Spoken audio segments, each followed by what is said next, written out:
Education पे कभी focus नहीं होता। 1.5-2 लाख रुपए हमारे जो वहां पर टीचर्स लगे हुए हैं तनख्वाह ले रहे हैं। जितने टीचर्स हैं, कई स्कूल्स ऐसे हैं उतने ही शायद स्टूडेंट्स हैं वहां पर। अगर रिजल्ट की बात करें 18%, 20%, 25%, वही टीचर्स अगर प्राइवेट स्कूल में है तो वो कौन सा ऐसा जंतर गोल के बच्चों को पिलाते हैं कि रिजल्ट जो है वो 80% पहुंच जाता है और गवर्नमेंट स्कूलों में रिजल्ट नहीं आता। कभी किसी ने बात ने अपने बच्चे, उन प्रोफेसर्स ने, उन टीचरों ने अपने बच्चे जो हैं बड़े बड़े स्कूलों में डाले हुए हैं, ऑस्ट्रेलिया कनाडा पढ़ने के लिए। जम्मू कश्मीर का हर डोगरा, युवा राजपूत सबसे आगे महाराजा हरि सिंह के जन्मदिन की छुट्टी की मांग लगातार 23 सितंबर की कर रहा है। छुट्टी नहीं दी जा रही है, क्या वजह है? क्या मतलब लगातार सड़कों पर निकलते रहे ये लोग, तो क्या यही रहता है या फिर कहीं भारतीय जनता पार्टी इंतजार कर रही है जब हम सत्ता में आएंगे तो छुट्टी अनाउंस करेंगे? एलजी साहब के भी कहने पे ब्यूरोक्रेट्स काम नहीं कर रहे हैं। कहीं ना कहीं कहा जाता है कि केंद्र में सरकार जो है वो भारतीय जनता पार्टी की है। नमस्कार, आप देख रहे हैं एनईएस डिजिटल टीवी और मैं नरेश चौधरी आपका हार्दिक स्वागत करता हूं। दफा 370 और 35 से टूटने के बाद जम्मू प्रोविंस में जिस तरह से खुशी मनाई गई थी तो लगता था कि जम्मू ऐसा एक तब्दील हो जाएगा कि जो लोगों की पहले जो गिले शिकवे रहते थे वो दूर हो जाएंगे। पर कहीं ना कहीं हम देख रहे हैं कि जम्मू में तरक्की जिस तरह से हो रही है, जम्मू जिस तरह से चेंज हो रहा है, खूबसूरत बनता जा रहा है, तो कहीं ना कहीं लोग खुश भी हैं। पर एक तरफ अगर देखा जाए तो जम्मू का युवा जो है वो लगातार सड़कों पर है। हमारे साथ आज बात करने के लिए पूर्व में राज्यसभा के मेंबर रहे शमशेर सिंह मनाज जी हैं, जो कि हालांकि प्रधानमंत्री नरेंद्र मोदी से मिलकर आए हैं, जिसपे उन्होंने जम्मू के जितने भी जम्मू कश्मीर के कोई वेरियस इश्यूज जो भी हैं उन इश्यूज पे बात की, जिसमें अगर हम बात करें पीएचई डेली वेजेस की बात करें या फिर बैक टू विलेज प्रोग्राम जो कि उसके ऊपर अगर बात हुई, या फिर लगातार युवा राजपूत सभा उनके साथ तमाम जम्मू का डोगरा एक मांग कर रहा है कि महाराजा हरि सिंह के जन्मदिन की छुट्टी जो है वो जल्द से जल्द होनी चाहिए। हमारे साथ बातचीत करने के लिए मनाज साहब हैं। सर, सबसे पहले बहुत बहुत स्वागत आपका हमारे चैनल पे। धन्यवाद, नमस्कार। मनाज साहब, आपकी हाल ही मुलाकात हुई है प्रधानमंत्री नरेंद्र मोदी से और लगता है कि यहाँ तक हमारी सोच है, अगर जम्मू कश्मीर से कोई नेता अगर प्रधानमंत्री से मिलना चाहे और अगर जम्मू कश्मीर का अगर किसी को भूगोल पता हो तो मेरी अपनी सोच है कि आपसे बढ़िया कोई भी नहीं होगा। आपने बात रखी और हमने देखा कि आपने काफ़ी इश्यूज जो कि थे लोगों के जो बिल्कुल रियल में इश्यूज इस में बड़े हुए हैं और काफ़ी बिग इश्यूज बने हुए हैं, उस पर आपने बात की। अगर मैं बात करूँ सबसे पहले बैक टू विलेज की अगर मैं बात करूँ तो आपने बड़ा अच्छा कहा कि उसमें ग्राउंड लेवल पे जो है बिल्कुल रिजल्ट नहीं है। क्या कहेंगे मनाज साहब आप?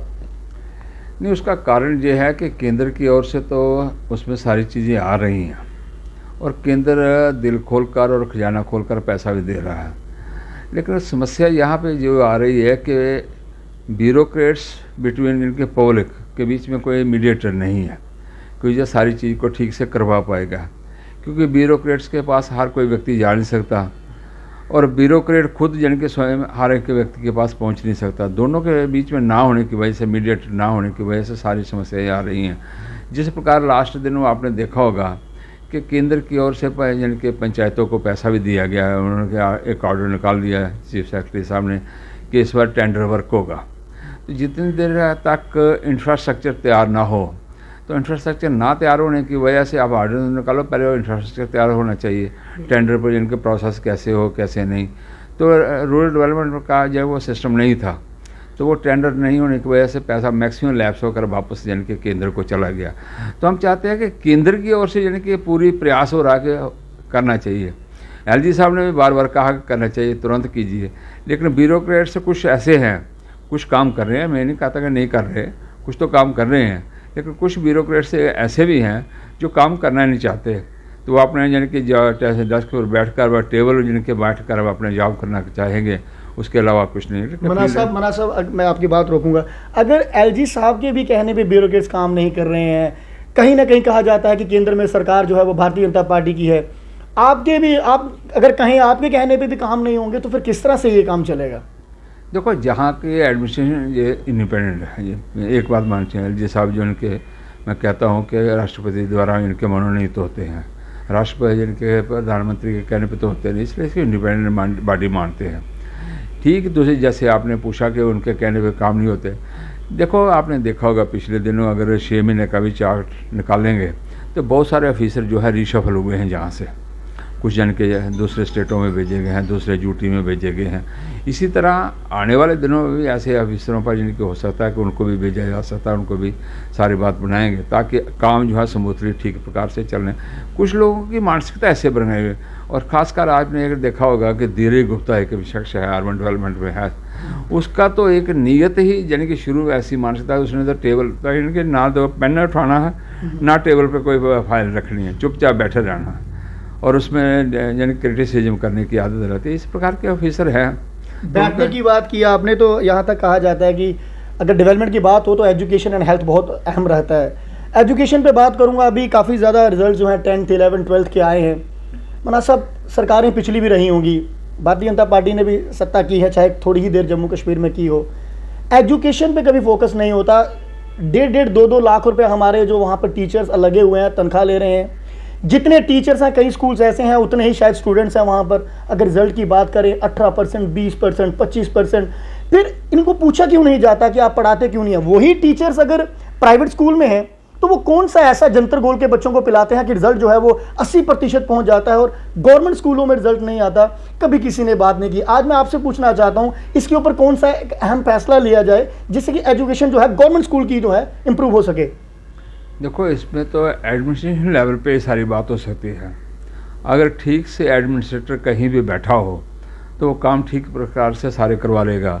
अगर एडमिनिस्ट्रेटर ही ढीला होगा, एडमिनिस्ट्रेटर का स्वयं कुछ नहीं पता होगा, ना मूवमेंट होगी उसकी, ना नीचे से यानी कि आउटपुट उसको होगी, इनपुट कोई नहीं होगी, तो वो क्या करेगा क्या? यही हालात कहीं कुछ जगहों पे हो रहे हैं। जो सिस्टम सुधरना चाहिए, सिस्टम आगे बढ़ना चाहिए, सिस्टम का बेनिफिट मिलना चाहिए पब्लिक को, वो नहीं मिल पा रहा। जैसे आपने स्वयं कहा कि कुछ स्कूल ऐसे हैं कि टीचर ज़्यादा हैं, स्टूडेंट्स कम हैं। अभी यानी कि पॉलिसी तो बनी है कि बहुत सारे स्कूल ऐसे हैं जिनको यानी कि हम बंद किया जा सकता है। और ख़ासकर टीचरों की हालत ये हुई है कि टीचर से यहाँ रहने भी नहीं चाहते, वो सारे यानी कि जम्मू प्रॉपर में आना चाहते हैं, सब अपने घरों के पास आना चाहते हैं। मैं एक उसके लिए मेरे ध्यान में आया था, मैंने एक बात रखी थी एक बार एलजी साहब से भी। मैंने कहा कि आप यहाँ पे स्पेशल अनाउंस देते हैं अर्बन का, आप इन्हीं टीचरों को अर्बन का बंद कर दीजिए वो अलाउंस। कहिए कि जो दूर दराज इलाके में जाएगा उसको 30% अलाउंस और एक्स्ट्रा हम देंगे। तो सभी टीचर जो है वो ग्रामीण क्षेत्र में जाना। ग्रामीण क्षेत्र में आज ये हालत है कि हम उनके स्टाफ ही नहीं है, बहुत कम स्टाफ है, आधे से आधा स्टाफ जिनके पहुंचा हुआ है। कहीं मैथ का टीचर नहीं है, कहीं इंग्लिश का टीचर नहीं है, कहीं फिजिक्स का टीचर नहीं है, कहीं केमिस्ट्री का टीचर नहीं होगा, कहीं यानी कि इतने सब्जेक्ट है 11th 12th में यानी कि शुरू हो गए हैं, कोई टीचर ही नहीं वहाँ पे। एक 2 टीचरों पे सारी बात क्या यही वजह है कि उन लोगों ने अपने बच्चे, उन प्रोफेसर्स ने, उन टीचरों ने अपने बच्चे जो हैं बड़े बड़े स्कूलों में डाले हुए हैं, ऑस्ट्रेलिया कनाडा पढ़ने के लिए भेजो? क्या यही वजह है? ये भी वजह हो सकती है। लेकिन उन्होंने क्या किया कि अपने बच्चों को तो पढ़ाया, लेकिन अपने यानी कि मैक्सिमम, मैं कहता हूँ टीचर्स जो हैं जो जम्मू में रहती हैं, मैक्सिमम आपने देखा ऑफिसरों की होगी। अगर मेजॉरिटी किसी भी जाकर स्कूल में चले जाइए, जितने भी ऑफिसर हैं किसी की बीवी वहाँ पे यानी कि वो स्कूल में रहेगी जम्मू में। क्यों नहीं ग्रामीण क्षेत्र में जाते हैं?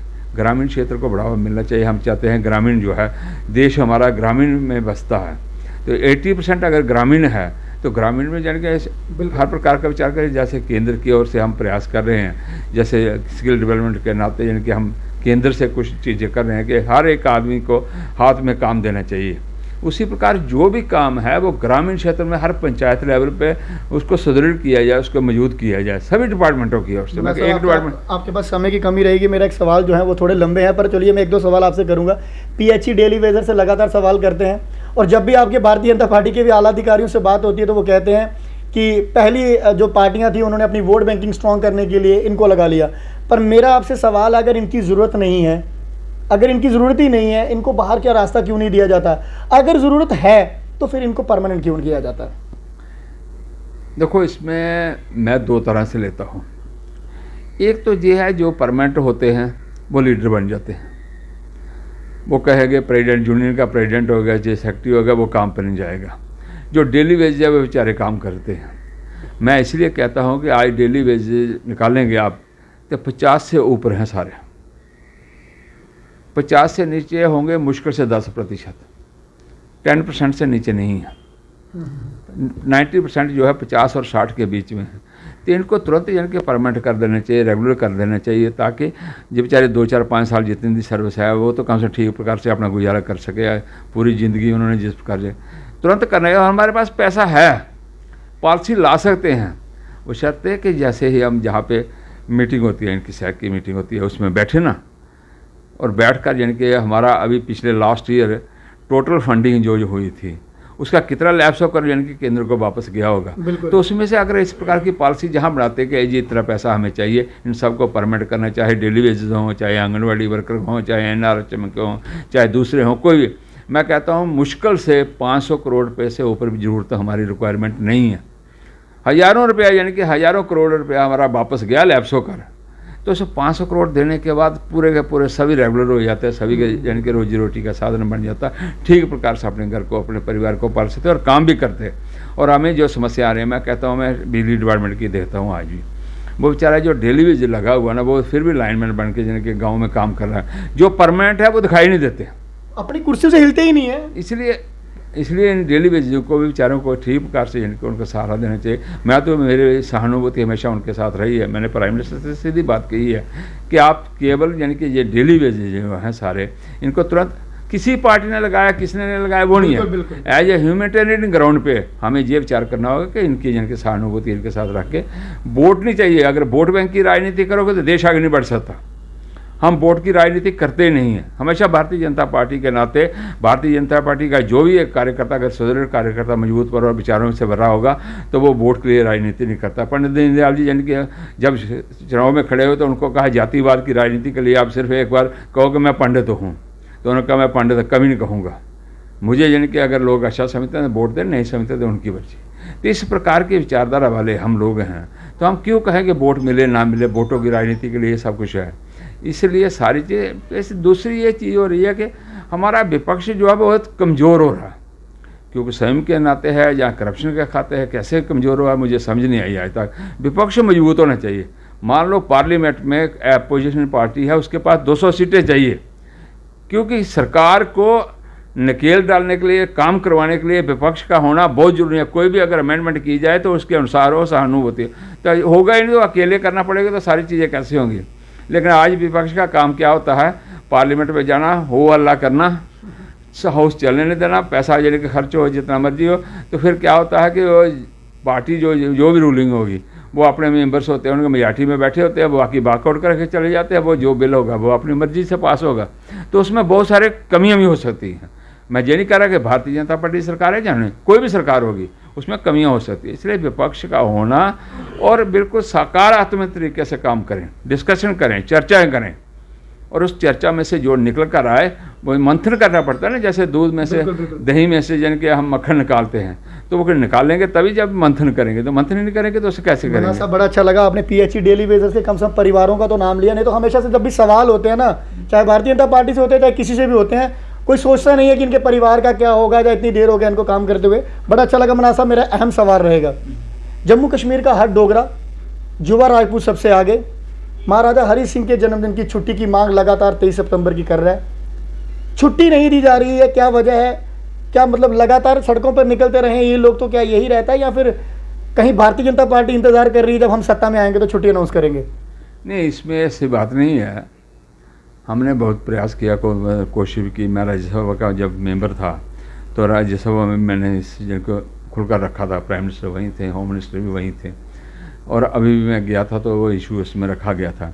उसमें दो चीज़ें हैं बेसिकली। जब 370 टूटी, 370 में जिनकी जो क्लास डाली गई, वो डाली गई कि जो जिस दिन हमें आज़ादी मिली 26 अक्टूबर की, वो दिन विलय दिवस को मानकर उसको डाल दिया जाए। उन्होंने कहा ये एक ही चीज़ है, महाराजा साहब की छुट्टी या विलय दिवस, क्योंकि महाराजा साहब ने एसोसिएशन को साइन किया था, तो उन्होंने उसको मानकर इनके उसको छुट्टी कर दी।